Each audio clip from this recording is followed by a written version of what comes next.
Thanks for being here. Subscribe to Cheating Stories Best, so you don't miss new stories. Did your wife cheat on your wedding day? Our story today with a similar plot. Enjoy watching it. I caught my wife cheating with our wedding planner on our wedding day. Can you believe she chose the most important day to do that? I've met many women in my life, but none as disgusting and foolish as the woman who's now my wife. Can you grasp the seriousness of this situation? There's no greater disrespect than sinking so low on your own wedding day. I won't just sit idly by as if nothing happened. I'm incredibly fortunate to have discovered the truth, and trust me, she will face the consequences. It was dangerously close, so close that I almost remained unaware of the true nature of the incident. If I had been one of those men blindly in love, I'd have been devastated. I'm grateful I didn't heed my misguided friends who told me not to be suspicious of my partner. I don't subscribe to the idea of trusting a woman so much that you ignore obvious signs. I'd rather end a relationship due to my partner disliking my vigilance than discover I've been cheated on. Nothing is more crushing than finding out that the man you hired to plan your wedding has been involved with your wife. In a way, I've been paying this man to be with the woman I intended to marry. Well, technically, I'm already married to her, which makes this situation even worse. The revelation of such deceit is incredibly infuriating. I can't help but wonder if my friends were in on it, as they consistently dismissed my suspicions about my wife whenever I brought it up. They'd advise me to forget it and focus on the wedding. Let me clarify something. I only noticed signs of my wife's infidelity a day before our wedding. Why didn't I call it off? As I mentioned, I saw signs, but I wasn't sure. She didn't reveal anything. I couldn't abruptly cancel a wedding with over 150 guests just based on uncertain signs. This is where I place blame on both our families. The pressure people impose on you before your wedding blinds you because you can't fathom canceling all the plans you've made. Before I delve into my experience, let me provide some background on my relationship with my wife and how we met. I'm Daniel, a 29-year-old man married to Andrea, a 27-year-old woman. I met Andrea at a friend's wedding, and the ironic part is that I had brought a date to the wedding. Curious about how I ended up leaving the wedding with Andrea? Things got a bit complicated at the wedding reception.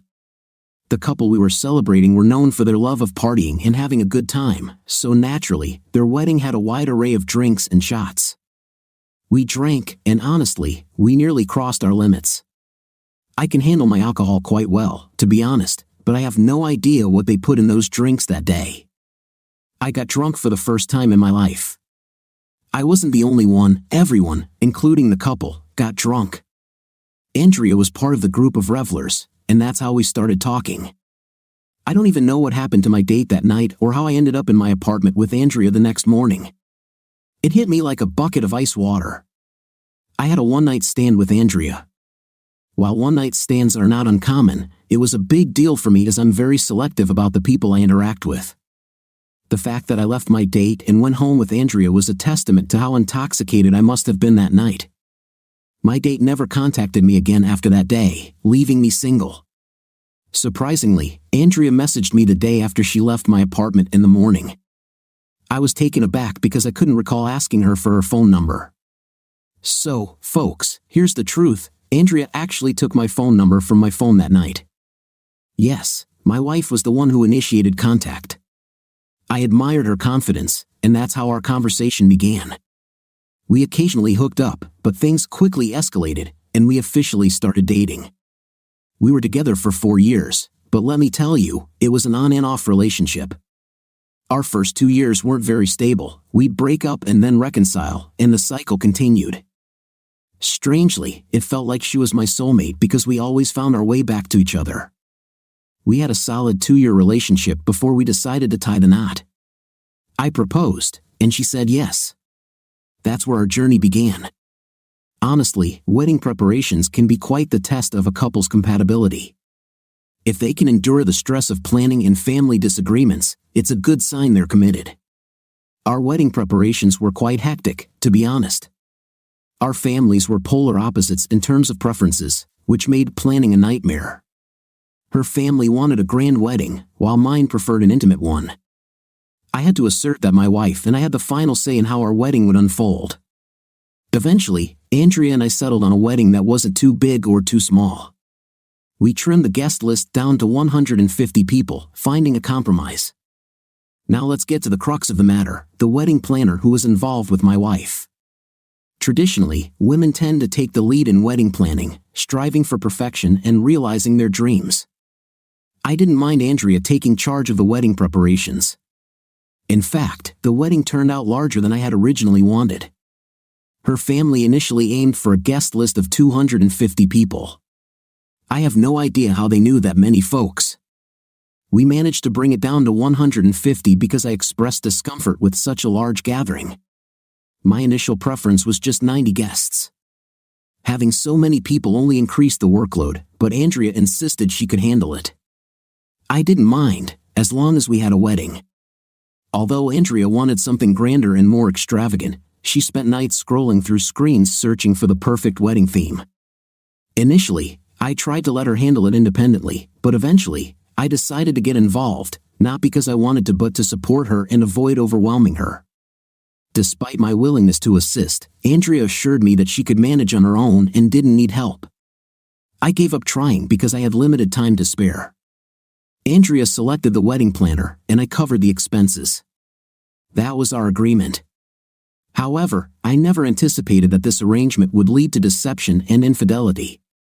The wedding planner happened to be a man. This surprised me because I was not accustomed to male wedding planners.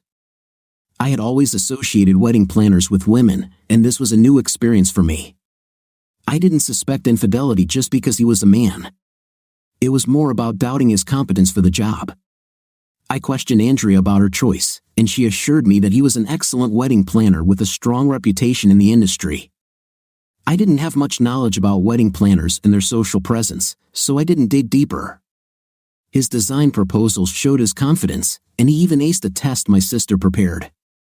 I had no issues with hiring him as long as he was skilled at his job. I had confidence in myself and didn't feel threatened by having a male wedding planner. Little did I know that this wedding planner was engaging in an affair with Andrea. In hindsight, I find the whole situation quite ironic. This man was practically having an affair with Andrea, and I only discovered it on our wedding day.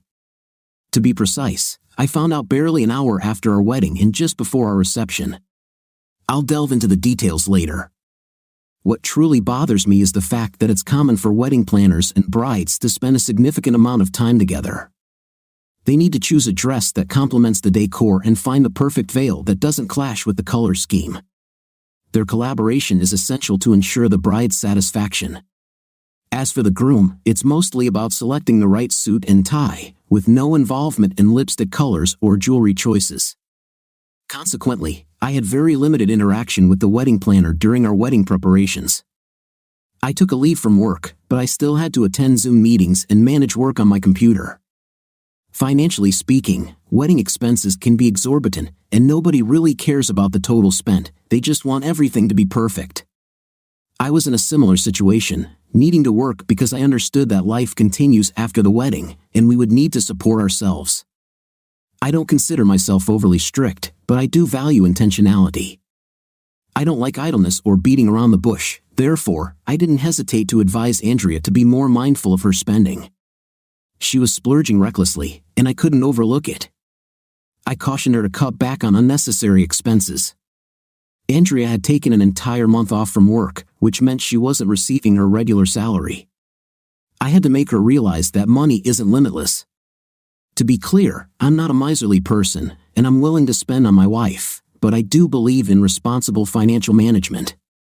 I stand by what I said, and I don't see anything wrong with encouraging sensible spending, especially with money that isn't earned. For example, Andrea wanted our reception on a yacht.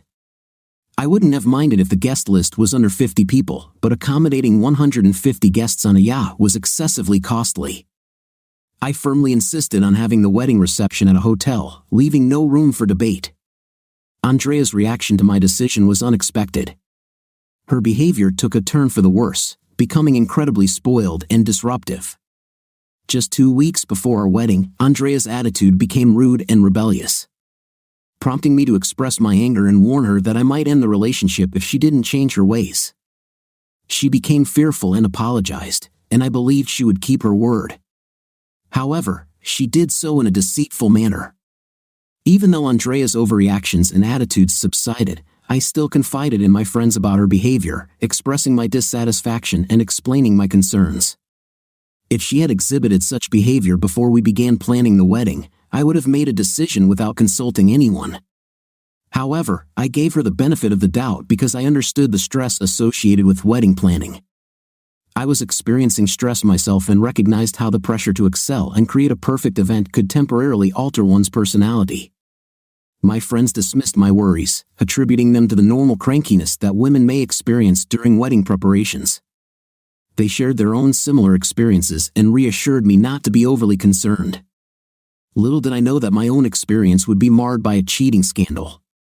Another reason I didn't confront Andrea more aggressively was that I felt guilty for leaving most of the planning to her. I made several attempts to help, but she declined, insisting that she could handle it on her own. She often rejected my ideas and assistance, claiming that I was adding to her stress, which discouraged me and led me to let her take charge of what she wanted. As our wedding day neared, Andrea reverted to her normal self. She ceased her attitude and became more receptive to my input. I didn't find this change unusual because I believed that the wedding stress was subsiding. I stopped prying into her affairs and ceased my suspicions. However, 2 days before our wedding, everything I had assumed was true came into question. We had already checked into our hotel and were preparing for bed when Andrea received a sudden phone call and hastily left the room to answer it. This struck me as odd because we typically answered calls together, even for work-related matters. There were times when we put calls on speakerphone so both of us could listen to the conversation. I became suspicious when Andrea didn't answer the call in my presence. I felt both angry and irritated. Without hesitation, I left the room to search for her, unconcerned about how she might react to me following her.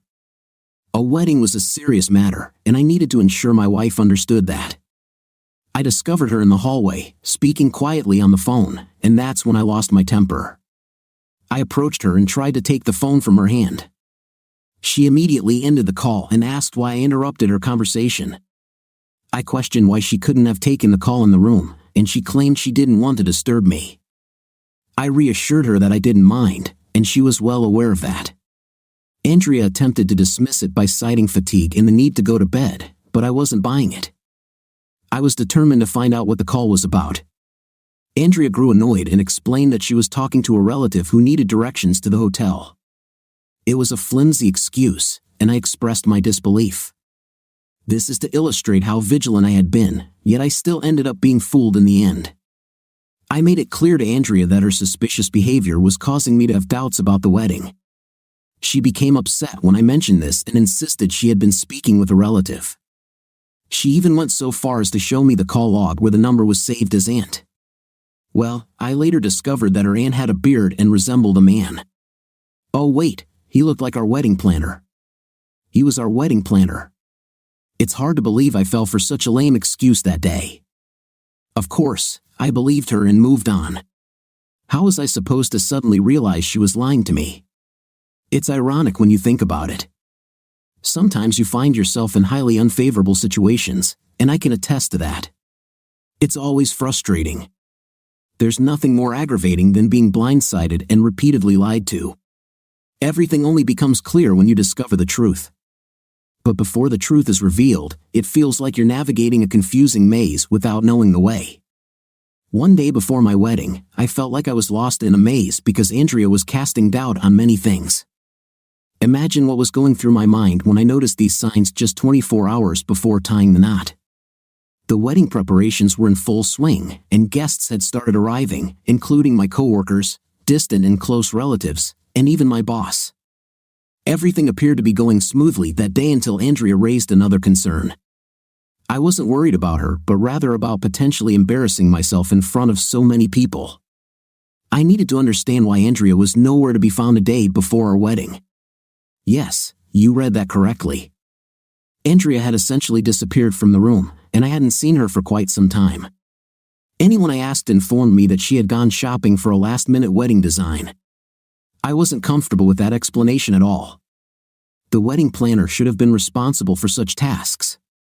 When I inquired why the wedding planner hadn't gone to get it, they informed me that he had accompanied Andrea. Yes, I'm presenting you with the facts. Andrea left the hotel with the wedding planner to obtain whatever design she needed. You can imagine how furious I was that day. I was genuinely angry.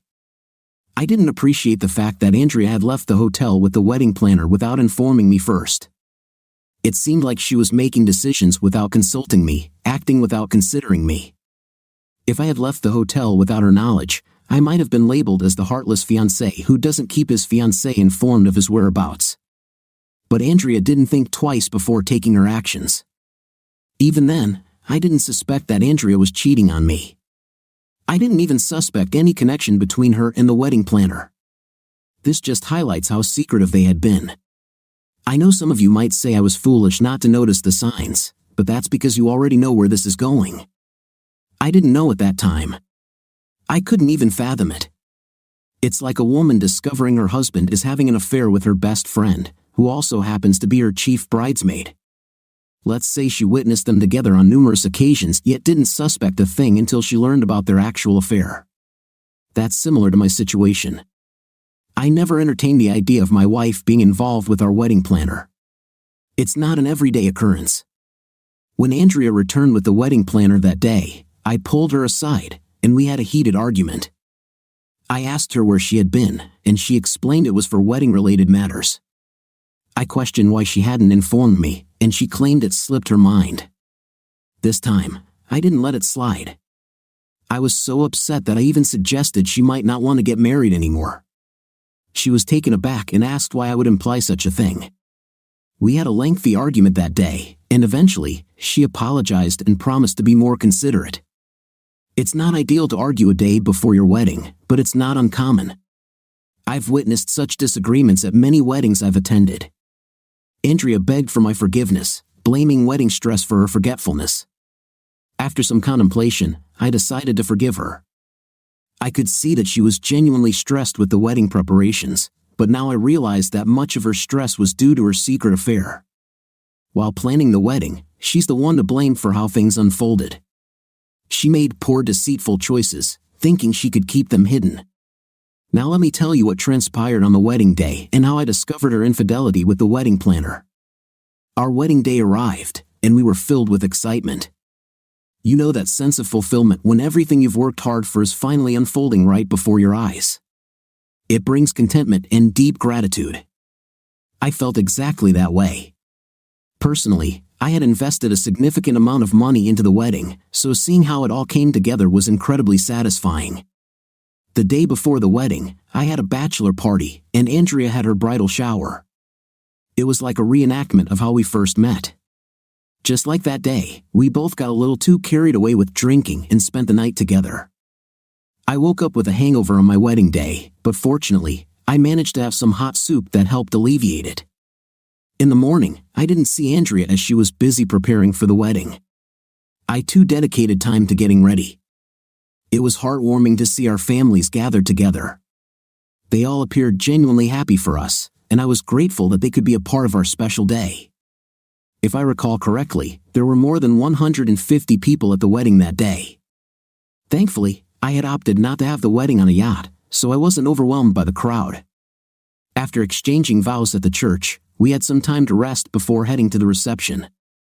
Andrea needed to change her dress, and I also wanted to freshen up. The reception hall had been set up, and some guests were already making their way there. Following my shower and a change of clothes, I set out to find Andrea. I had forgotten to give her the bracelet I purchased for her the night before. I thought it would complement her reception dress beautifully. It took me a bit of time to locate Andrea's room as I hadn't seen it in the morning. We had separated to get dressed and had chosen different rooms for our preparations. As I was searching for a room, I couldn't contain my excitement about becoming a married man. I found myself reminiscing about the journey we'd been through before reaching this point, particularly how we had first met at a friend's party. I was practically strolling down memory lane that day. I had to inquire with a hotel staff member about the location of Andrea's room before being directed there. I was so thrilled that I even forgot to knock on the door. I pushed the door open with anticipation, but my excitement vanished immediately as I saw what lay before me. I never expected to witness what I did that day in a million years.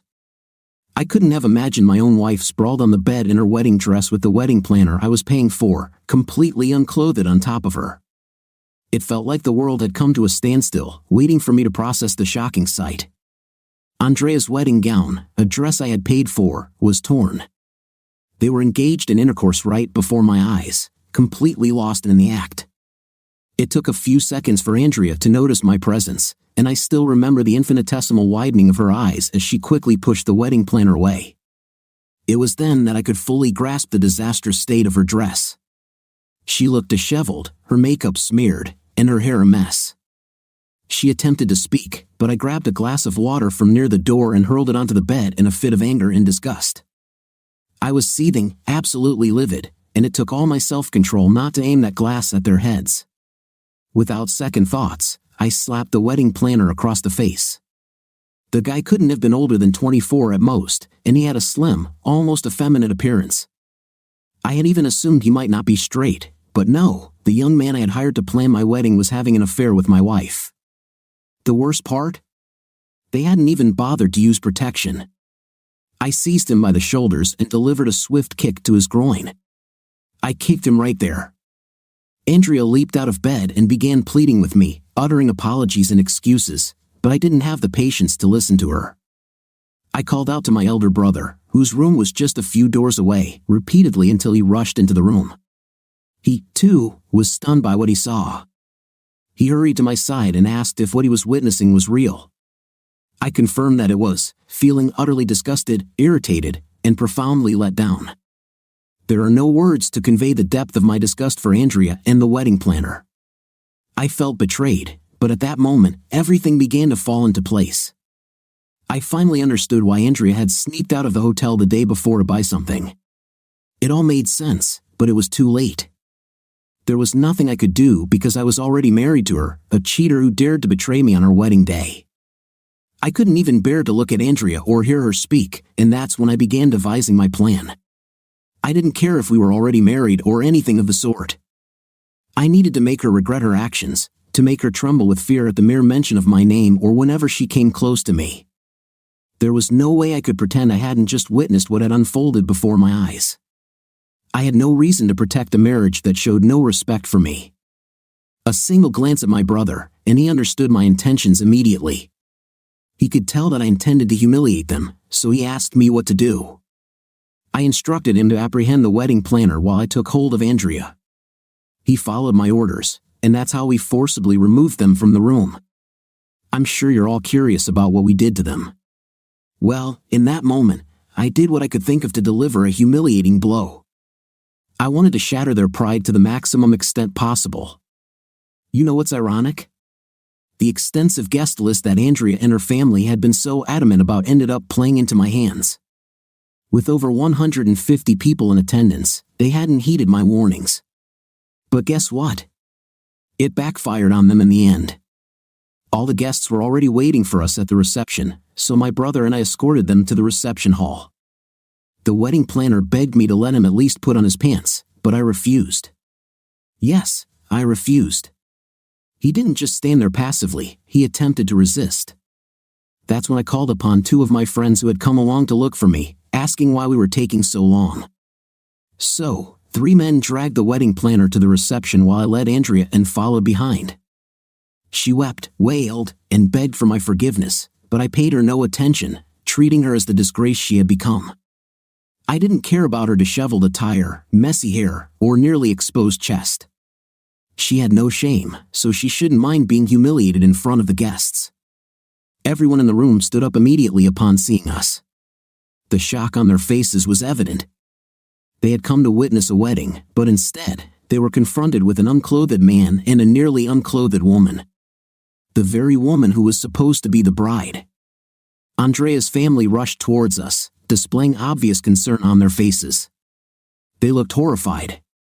They attempted to shield her, and her father had the audacity to inquire if she had lost her mind. I paid them no mind and pushed Andrea onto the stage alongside the wedding planner. My parents tried to communicate with me and understand what was happening, but I ignored them. I was too furious to act rationally or explain anything to anyone. My focus was solely on what I needed to do. As I moved to take the microphone from the MC, Andrea attempted to flee, but my brother managed to stop her in time. Even the wedding planner didn't dare to budge. He simply crouched down, covering his face in embarrassment, fully aware of his nakedness. His only saving grace was a towel that one of his employees threw to him, which he hastily used to cover himself. Using the microphone, I revealed to everyone that I had just discovered my newlywed wife in a compromising situation with the wedding planner in her hotel room when she should have been changing into her reception attire. I can still recall the gasps that reverberated throughout the hall that day. Before I could even utter the next sentence, people reached for their phones, eager to capture the unfolding spectacle. For the first time in my life, I was grateful for the massive crowd in attendance. I proceeded to divulge how Andrea must have been involved with the wedding planner for an extended period. Some people had the audacity to suggest that I should have prevented her from hiring the wedding planner. I scoffed at them and branded them as cowards. It's absurd to blame me for someone else's poor choices. You can't stop a person determined to cheat. They don't need excuses. Cheaters make their decisions while in full control of their faculties. Andrea tried to deflect the blame by bringing up an incident when I went on a date the night we initially met. I had to clarify that I wasn't even in a relationship with the girl I was with. She was my date for the wedding, and we were still in the early stages of getting to know each other. I wasn't dating her, engaged to her, or married to her. Andrea was so taken aback that she had to shield her face from the cameras. In that moment, I realized I was through with her, so I promptly left the reception hall. Fortunately, I hadn't paid the remaining balance to the wedding planner for his services. I wasn't foolish enough to do that. Accompanied by my brother, I went to Andrea's hotel room and collected all the dresses she had purchased for the reception, along with her jewelry, shoes, bags, and her purse. I sold everything a week later and pocketed the money for myself. After all, I had footed the entire wedding bill. While I may have lost money on the reception, I managed to recover my losses through the sale of the designer items. That's how my wedding concluded 2 weeks ago. Talk about a plot twist, right? I decided to share this story because I'm still reeling from the events. I haven't seen Andrea since that day, and I have no intentions of doing so anytime soon. I filed for divorce the day after the wedding, and after navigating through the necessary procedures, our marriage will soon be a thing of the past. I believe it's safe to say that I had one of the worst weddings imaginable. I'm just grateful that I discovered the truth in time. It may have been late, but it could have been far worse. If she can cheat on our wedding day, what else is she capable of? I liberated myself from the marriage, and in a matter of days, I'll be legally single and free. What do you think of our story today? I think it was the most despicable thing for my wife to cheat on my wedding day. What do you think? Let me know in the comments. See you in the next video.